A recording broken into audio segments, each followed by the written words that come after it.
2016 was a pretty good year for Steve Dietrich, I think. A couple goals in Saskatoon might have been nice, but between that and summer, I probably don't have any complaints. Yeah, no, well, yes, last year would have been nice. That would have been the kicker, but no, we're excited. Last year, complacency is next step to failure. So yeah, last year was great, but we start all over again, just like everybody else.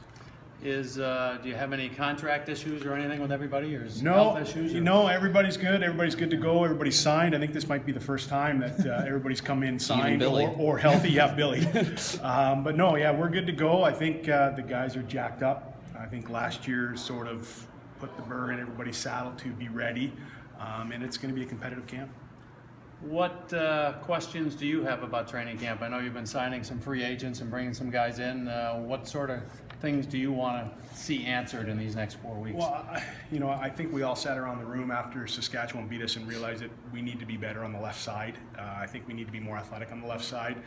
I don't have the numbers in front of me, but I think we have nine or 10 maybe lefts vying for 3 or 4 spots. So I think everybody's got the idea that we need to be better on the left side. I like our right side. I like our defense. And that being said, though, it's going to be incredibly competitive. I think we have 15 or 16 guys vying for 10 or 11 spots, and most of the guys out the back door have all played in the league. So it's going to be real competitive. Face-offs replacement for Jay, is that going to be a? No. You got to find someone, I guess. Yeah, Weiser can do it. Yeah. We know Weiser can do it because he's done it in the summertime. But we all have big plans for Timmy Edwards. We wanted Jay back. We made a concerted effort to bring Jay back. It didn't happen. Jay decided, to go to New England, and we wish Jay the best of luck. He's been a great Bandit. We basically let Jay go because we knew Weiser could do it, and we have high hopes for Timmy Edwards. So nothing's guaranteed, but we're hoping Timmy can come here and win that job. Steve, last year, Rochester and Toronto had uncharacteristically bad seasons, and maybe the 3 other teams in the division took advantage of that somewhat and marched up the standings. I would guess you're probably not counting on both of those teams with their traditions and all that to be so. No, they'll be better. Yeah. No, Toronto and Rochester will be better. There's no doubt. I look at it like it was finally our time. So when you say the other 3 teams, maybe I'll selfishly say Georgia and New England, you mean? Yeah. But they'll be better, and New England's good, and Georgia's just getting better. But I think we're real good too. I think last year was almost a culmination for us. Things sort of went the right way for us, but a lot of things didn't go the right way for us, so we didn't luck into anything. I'm real excited about the group we have, probably more than ever. I think we're deeper. I think we have more scoring. I think our goaltending's real good. I think it's championship. And I said this last year, but I think championship is what our goal has to be. And I think it's a realistic goal. I really do. There was a lot of trades in the offseason, the Hall, Jones getting traded, Jordan Hall getting traded, but you traded for Brad Self, but didn't make a lot of moves besides it. Was it more just to you got a lot of young talent? Was it more just them getting older and wiser and everything than really needing to add pieces? You know what? The 2 lefties that you just mentioned are good lacrosse players, and they would help any team. There's no doubt. I like Mitch Jones. I can't speak for Troy, and I don't want to step on Troy or JT or Rich's toes. I think Mitch can take the next step and play offense, so that might be a lefty that helps us internally. That's one of the reasons we went out and got Brad Self to replace what Mitch brought from the back door. I meant Adam Jones. I'm sorry. No, I know what you meant. Okay. And Jones, Jones and Jordan Hall would definitely help any team. But with Mitch Jones here, moving up, I think that internally helps our left side. Selfer comes in to replace what Mitch Jones brought us out the back door. And I look at, Mitch Wild's healthy, Matt Bennett's healthy, Adam Will's healthy. All 3 of those guys didn't have a chance to help us in the playoffs last year.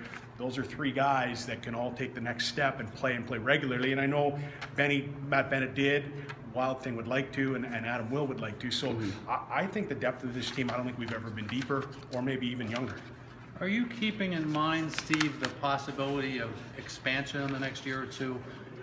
It sounds like there's a lot of players out there available, and to go from 9 to 10 or 12 teams, which the commissioners talked about, seems like a possibility. Is that something? I'm not saying it's imminent in your mind, but yes and no. Can you see it coming?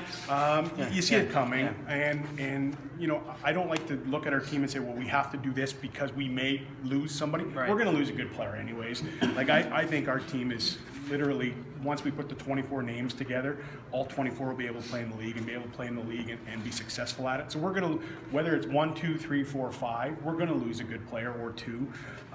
So I don't look at it like that, but we're putting the team together that we think can win the championship this year. That's our goal. And then just knowing we're probably going to lose somebody. If expansion happens, we're going to lose somebody good anyways. This summer, you, JT, Richie, Benny, Dane, you guys did what you did to win the championship and win the Man Cup.